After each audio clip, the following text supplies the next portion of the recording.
Everyone, वालेकुम सलाम। जी आज के लेक्चर में जो हम सीखने जा रहे हैं वो लेटर हमारा एच है। ठीक है, इसे एच भी पढ़ते हैं, प्रोनाउंस इसका एच है। ये देखिएगा, एच में सबसे पहले हमने कलम को बिल्कुल 90 के एंगल पर नीचे लेके आना है। यहाँ स्टॉप करें एक सेकंड के, 1 2 एंड 3। दोबारा देखें, 1 2 एंड 3। ये लास्ट तक कलम को लेके जाना है।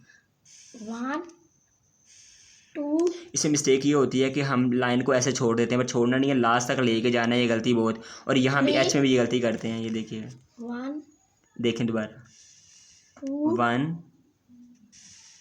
2 एंड 3। फिर ये नोक, अगेन नोक, और ये प्रेजेंटेशन में यूज़ कीजिएगा, बहुत अच्छी लाइन है ये। एक 1 2 3 4 5 6 7। शाबाश। 1 2 2 3 है बस। अगेन देखें, 1 2 3 4 4 5 5 6 6 और 7 इसके स्टेप हैं। 7। हाँ जी, हम एच के 7 स्टेप्स हैं। ठीक है, मेरे channel Bilal Ejaz skills academy को सब्सक्राइब करें, ज़्यादा से ज़्यादा शेयर करें, लाइक करें और कमेंट करें। आपका कोई क्वेश्चन है तो कमेंट बॉक्स में ज़रूर क्वेश्चन करें। Thanks for today. अल्लाह हाफिज़।